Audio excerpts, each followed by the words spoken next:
Shiloh Overview. My name is Daniel Vallis, and welcome to our channel.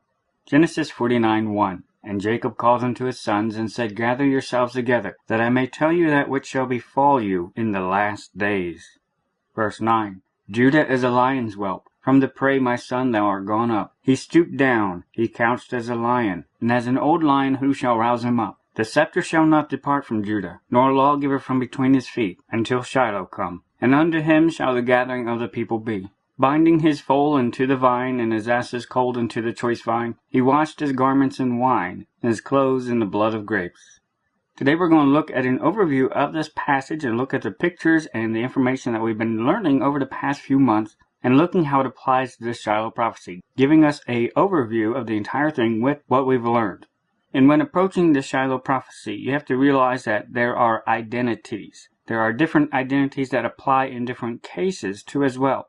And there are multiple parts to this prophecy that have been fulfilled, but still have yet to be fulfilled too as well. And when we look at the key identities that are in this passage, first of all we see the scepter. And this refers to the royalty and to the authority and who holds that titular authority. The scepter represents the title and the royalty and the kingship.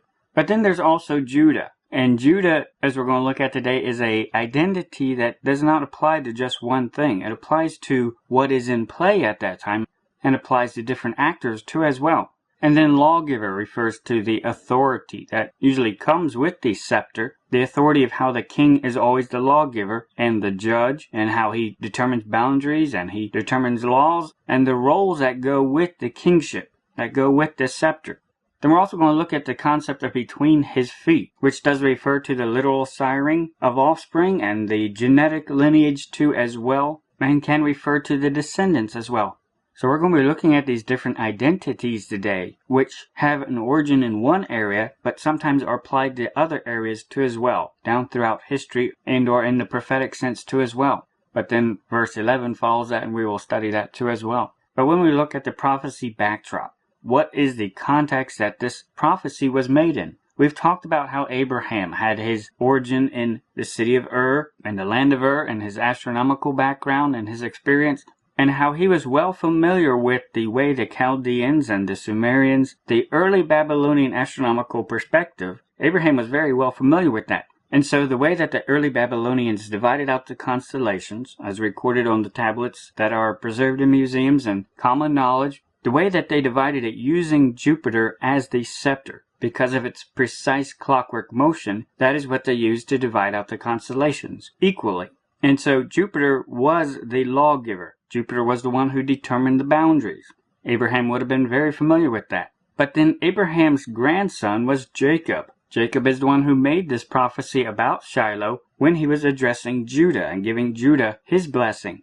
But we also remember that one of Jacob's other sons was Joseph, who the Bible records had his dream about the 12 stars. But Jacob understood what the 12 stars meant and the correlation between them and these sons. So we must always keep this in mind. Jacob already knew a celestial perspective of his sons before he made this final blessing. The blessing and promise he made of what would happen in the latter days with Shiloh, he made that at the end of his life. But obviously, the observation with Joseph happened decades before that. And the Bible records that he understood the interpretation of it and the application of it. And so here, decades later, Jacob makes a blessing to Judah about what will happen in the latter days, understanding the prophetic implications of the dream and the tie-in between the stars and Judah. And his prophetic blessing said that Shiloh would come from Judah's line. And so you have to see from Jacob's perspective, he understood that the stars did represent what would happen. He knew the story that was going to happen in the heavens. And in our Shiloh booklet, we talked about Abraham and Job, and they already knew the story that was being portrayed in the heavens and declared in the heavens. Abraham was already familiar with that, and he would have told his son Isaac and his grandson Jacob. So they already understood the prophecy of the woman and the serpent, and even the lion too as well, before Jacob made this prophecy about Shiloh. They already understood the celestial story, and already understood that the 12 stars would represent his sons too as well. And so when he makes this prophecy about Shiloh coming in connection with Judah, it's to a distinct star and distinct constellation that is associated with Judah. even today in Hebrew thought, it's still associated with Judah, the stars of the lion. And then Judah, of course, is associated with the lion, and he was going to be the royal line. He was also going to be the head of the tribes. And out of his genetic lineage, the Messiah would come. The promised son of a woman would come through his line. And down through Judah's line would be passed the scepter. It would also be passed the authority of the lawgiver. And through the broader picture too, the broader identity of Judah as well too. And so we have to keep this in mind. There are more than one items that can carry the identity of Judah at different times throughout prophetic history. And that's what we're going to see today of how the title is handed and will be passed between different areas. And when you fast forward to King David, he was the first king of the line of Judah, and he was the first lion of the tribe of Judah in a sense, and he was the first one to hold the scepter and to be the lawgiver. As the king, he was the judge, he was the lawgiver. He decided cases, and he was of the genetic line. And it's amazing to see the picture story, even of Shiloh here in David, how David even regarded himself as the shepherd of his people, and the people as his flock. So time progressed, and it came to a time near the time of Christ, where the only one still holding the scepter was the Sanhedrin. And they had the titular authority, and they had the titular scepter, and they had the rulership for Judah. But it was near the end of their time when the scepter, when the authority was going to be taken away from them by the Romans. It was almost near the end of that time when the wise men started looking for the sign of Shiloh, because they knew it was about the prophetic time that Messiah, the lawgiver, would come and enter to Jerusalem when you backtrack 33 years to account for him growing up. And this is based on the Daniel prophecy that the wise men knew, and how he also apparently gave them insight knowledge of what celestial sign to look for. So the wise men were looking for Shiloh, the promised Redeemer, the son of the woman, to come shortly before the Sanhedrin had the scepter passed from their power. The wise men didn't know that was going to happen, but they were looking right at that time. And it was also prophesied that the scepter, the sign of this scepter, would be a star. It was going to be a celestial sign. And so the wise men knew that there shall come a star out of Jacob, and a scepter shall rise out of Israel. And so the wise men knew to look for a star, to look for a celestial sign that went with Jacob, that also went with Israel. Remember, Jacob was also called Israel too, the two aspects of him. So they were going to be looking at his descendants. They were going to be looking at his lineage, which would be Judah. But they're going to be looking at the Israelites and the one through whom Shiloh would come. And they're going to look for a star that represented this scepter in the stars that represented the one of Jacob, Israel, out of whom Shiloh would come, which would be Judah. So they knew the sign of Shiloh was a star, and they knew what section of the heavens along the ecliptic to look into as well, the Judah section, because Judah was also the head of Israel, Jacob, Israel.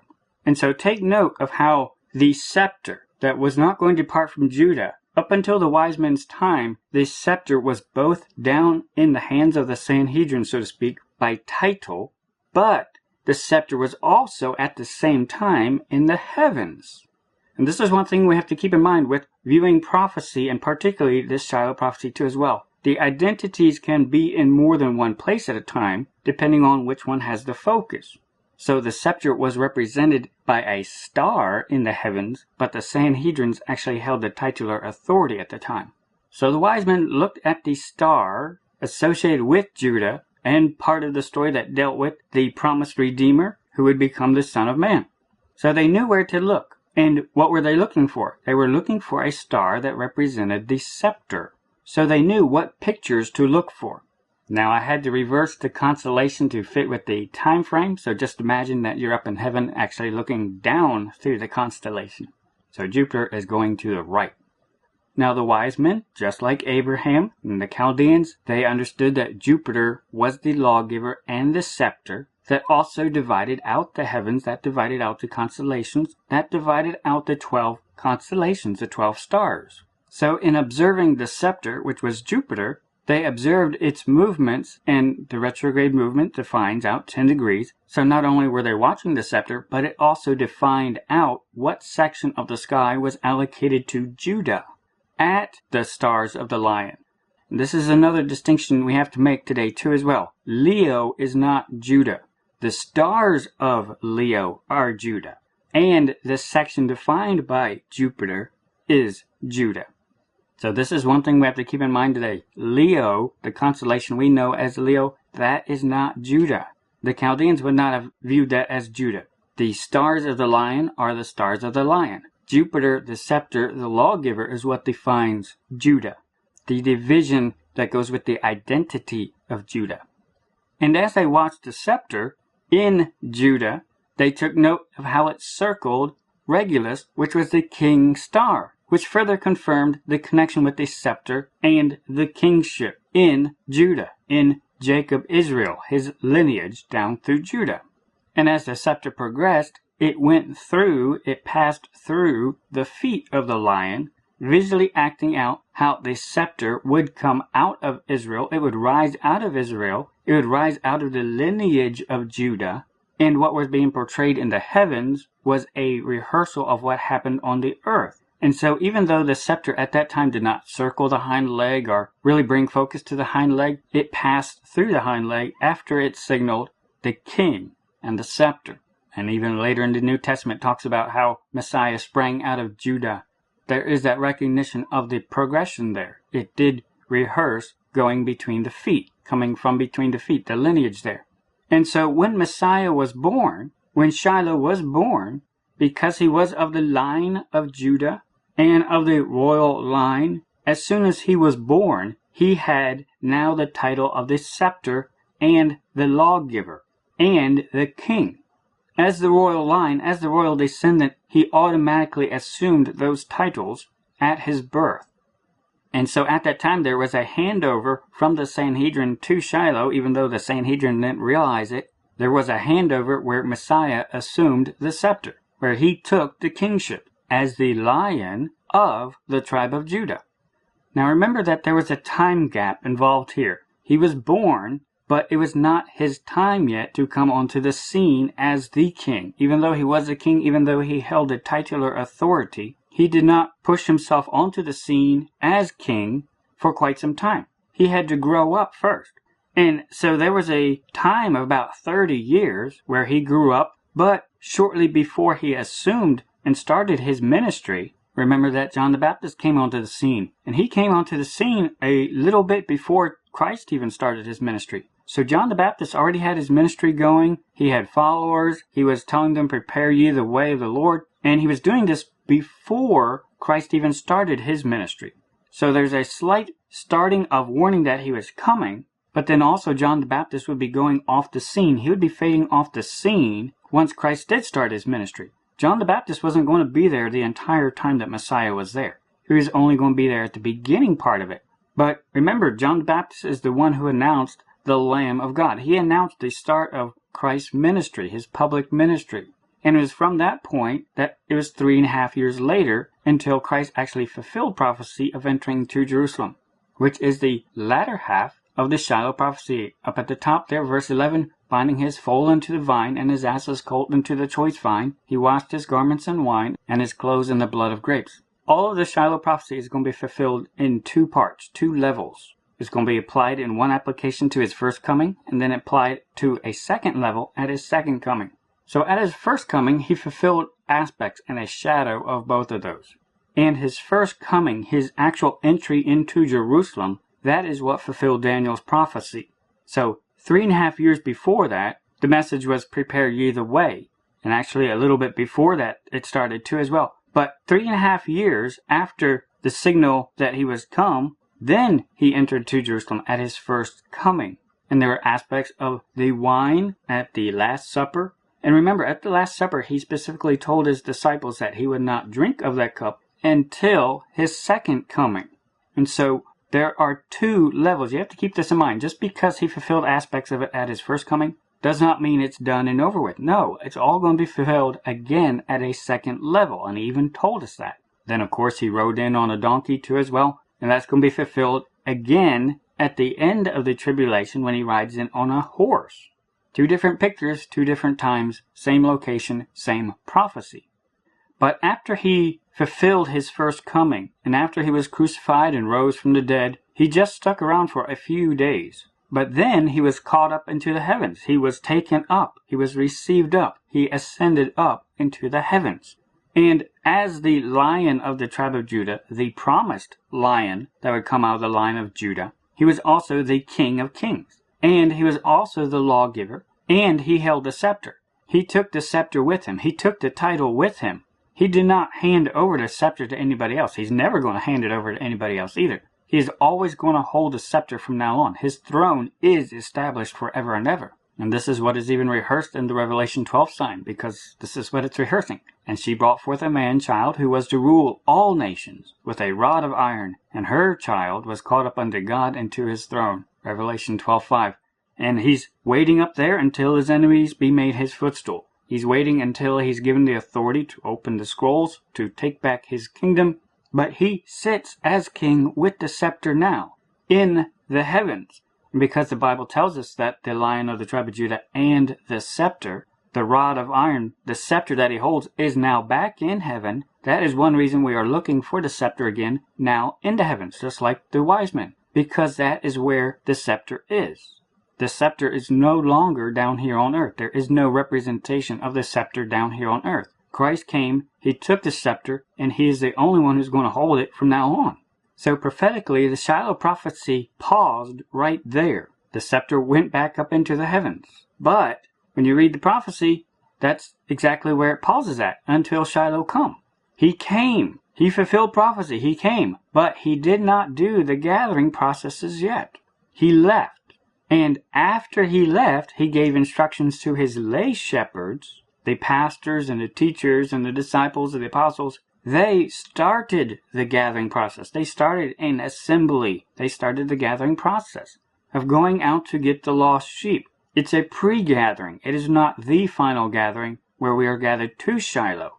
He will one day gather his people. But the pastors and the teachers, the lay shepherds, are having a pre-gathering. They're getting the sheep ready, but they have not yet been gathered to him, unto him, like the prophecy states. And so when we fast forward to where we are now, 2,000 years later, the past 2,000 years has been colloquially termed as the church age, where the pre-gathering has been taking place and the lost sheep have been brought back into the fold. But one day we will be gathered to him, unto Shiloh. We have not been gathered unto him yet. And as a wise bride, we are looking for him to come the second time. He came the first time at his first coming. He paid our atonement. We're looking for him to make an appearing and to pick up what he has already redeemed. So as we're looking for him to return the second time, we are looking at the same signs, the same scepter, the same section of the sky too as well, that dealt with this first coming. And that gives us an understanding of when he will gather his people, when we will be caught up like he was in like manner, and meet him in the clouds, when we are gathered to him in the clouds. That gathering has not happened yet, but we are anticipating it, and as we see prophetic events coming together, we lift up our heads and we look up and we see our redemption, the day of our redemption, drawing nigh. Why? Because what are we looking at? We're looking at the story of redemption, the story of our Redeemer, the story of Shiloh. And we're looking at the scepter which he holds, which is in the heavens, because he is in the heavens. So we are awaiting his appearing when he will gather the other fold, when he will gather the Gentiles, which does include all Hebrews who do put their faith and trust in him. But we are awaiting the rapture. We are awaiting the departure. We are awaiting the gathering unto him, when we will be gathered with him and meet him in the clouds. When the dead in Christ who have put their faith and trust in Jesus Christ, when they will also be gathered to him. The gathering unto him has not happened yet. He came, but the gathering has not happened yet, and we are expecting the gathering to happen any moment. And we've been looking at the celestial signs that told the story of his first time, of how he was the Lion of the tribe of Judah, the king, the lawgiver, the scepter, all those aspects. We are looking at the same part of the heaven that rehearsed the story the first time, and our knowledge of the Shiloh prophecy that he came and where it left off at gives us an understanding of where it's going to be picking up at. Now we are right here, just shortly past Porima, inside the stars that belong to Virgo constellation, but we're still within the Judah section. And we also know that on September 23rd, 2017 is going to be the Revelation 12 sign, which is going to pick up at another prophetic point. And by looking at the way Abraham viewed the stars and how they divided the stars then and how the wise men would have divided the stars, we also look at the scepter, the retrograde movement that measures out 10 degrees, and that tells us how and where Judah is. And our attention has been brought to the Shiloh prophecy by so many things that also remind us of his first coming too as well. So this is why we know it signals his second coming, because there's so many echoes of his first coming. But then we also notice how the scepter perfectly circled the hind leg, drawing our attention to hind feet between the feet. And that's what it was doing, symbolically reminding us who already came from between his feet. Christ isn't going to be born again. And so we have to consider that we will be reminded he came from the feet, but he's not going to be coming from the feet again because he already came from between the feet. And as long as he is king, because he is ruling forever, he will never depart from between his feet. There will always be an eternal ruler who came from between Judah's feet, from his lineage. So it's rehearsing the story of what has happened, that the Lion of the tribe of Judah did come from between his feet, and that he is reigning eternally now. He will never depart the feet. So it's bringing our attention to that aspect of the Shiloh prophecy too as well. But then we also had the second star of Bethlehem right in that area within the retrograde area, which also brought our attention to the hind foot too as well, reminding us again of the foot area and the lawgiver that would come from between his feet. And of course it is marked out by Jupiter, who is the lawgiver, and the scepter. So we have multiple reminders of the Shiloh prophecy and what happened the first time, reinforcing our interpretation of it as the second time. But then on top of that, we had the third star of Bethlehem right near Zavijava, which the Chaldeans and the wise men would have viewed as the rear foot of the lion in their astronomical perspective. So we have three different pointers to the hind foot, reminding us this is about the hind foot. This is about the one who did already come from between the feet. And he's never going to depart from between his feet, because he will rule and reign forever.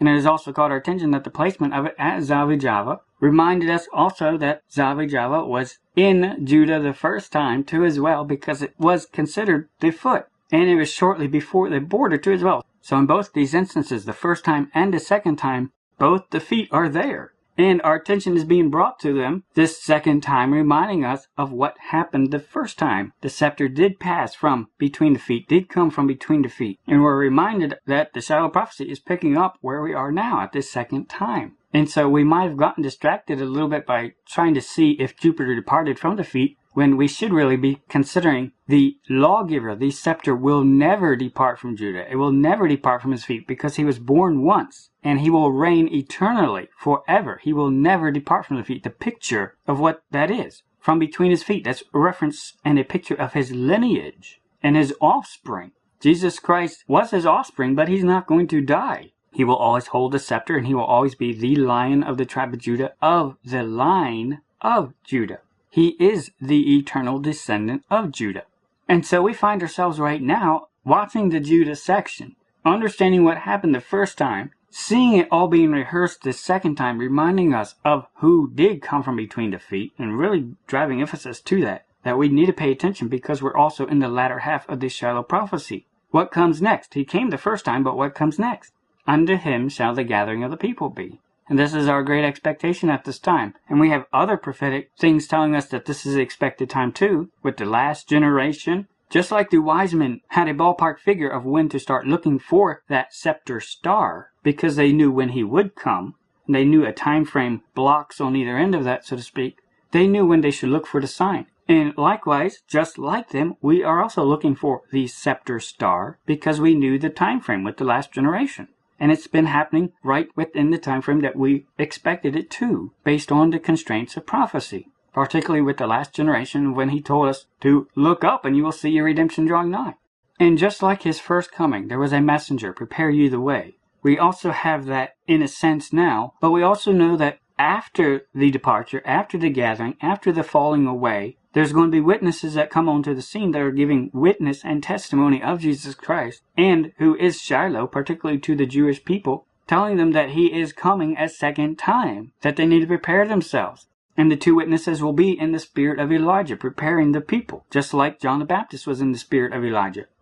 And on this celestial clock, in the signs in the heavens, if they look up, and Jesus even said, they will see the sign of the Son of Man during the tribulation time. There's going to be messengers down on earth warning that he's coming, and there's going to be a celestial sign rehearsing that he did come the first time, and that they need to prepare themselves, and they need to prepare their way, because there's going to be a time gap for their preparation, and he will be coming 3.5 years, modeling after the shadow of his first coming again. The Shiloh prophecy repeats on 2 levels. Just because it happened once in the past does not mean it won't happen again. It will happen again. He is coming again, and he's going to be repeating so many aspects of it. So there's going to be a time gap after the witnesses warn, prepare you the way. After the September 23rd, 2017 sign, there's 3.5 years. But from the Jewish perspective, if they look at the first time and they consider what the wise men saw the first time, when they consider where the September 23rd, 2017 sign is taking place at, rehearsing the one who was born, who did ascend up into heaven with the scepter, and is at that point still in heaven with the scepter, when we look at the celestial clock, we see that September 23rd point is picking up prophetically right where it left off the first time. Get a hold of this concept. The first time he came, and prophetically the clock stopped at that point when he came. The Shiloh prophecy paused at that point when he came. And the second time, after he has come for the Gentiles, it's going to be picking up for the Hebrew people, for the covenant people, right at the exact same place on the celestial clock. Right where it left off the first time. It's picking up from that point. Prepare you the way. He's coming again in 3.5 years. You missed him the first time he came. So guess what? You now have another 3.5 years to get ready for him to come the second time. And he's going to duplicate everything he did the first time the second time. It's a mirror copy, but taken to a higher level.